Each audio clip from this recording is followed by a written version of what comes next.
Менің осы 13-14 жастарымда болса керек. Бұл кезде Жұлдыз Жалын дейтін журналдар қонышымызда жүреді. Жылқы бағып жүргенде. Сол 70-ші жылдардың ортасы ғой, бір Жұлдыз журналына бір үлкен мақала шықты осы Марқакөл жөнінде. Мына Марқакөлдің жағасына келгенде солардың бәрі оянып тұр, бұдан 50 жыл бұрынғы жаңағы әңгімелер. Енді онда кәдімгі Марқакөлдің болашағы, келешегі туралы бәрі жазылған, бірақ менің есімде қалған жоқ. Маған қызығы, мен ол кезде жаңағы атқұмар баламын. Дүниенің бәрі бүкіл жылдамдықты да, сұлулықты да, бәрі кеңістікті де атпен ғана өлшейтін бәйгі боламын. Сонда жаңа бір әңгімемен басталады.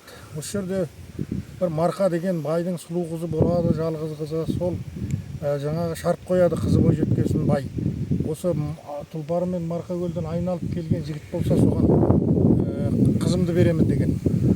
Содан бір батыр, бірақ жарлы, жалғыз үйрек аты бар, Тұлпары бар жігіт сол жаңағы қатысады бәйгеге. Сол қалған жаңағы байлардың анау-мынаудың жаңағы аттарының бәрі жолда қалады да, сол Марқакөл Балжыңгер деген атпенен айналып келеді. Сөйтіп қыз енді жалғыз атты қуғанжыға жүйріктен басқа дымы жоқ жалқы жігітке бергісі келмей қызын қиқаңдағанда, мінген атым Балжыңгер, білмеген қазақ қалжыңдер. Марқаны айналып мен келдім, былжырамай қызды бер деп қызды алған екен, содан Марқакөл атанып қалған екен деген бір әңгіме. Енді мен мына жерде бәрі өзінің кәсібін жасап жатқан серік бауырымнан сұрайым ғой бағана.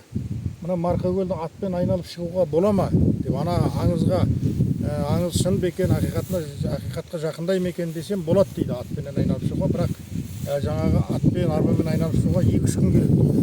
Әлгі бірақ Тұлпар сол бір шапқанда айналып келген, сөйтіп қызды алған, содан Марқакөл атанып қалған деген аңызды келтірген бағана мақалада. Бірақ ол мақаланың авторы кім, оның арты қалай аяқталады, ол менің бала жадымда қалмапты. Мынау Марқакөлдің жағасында сол әңгіме еріксіз есіме түсіп тұрғаны ғой. Ай, бәрекелді. Шіркін, мына таулардың жақын тартылып алынбай тұрған ай.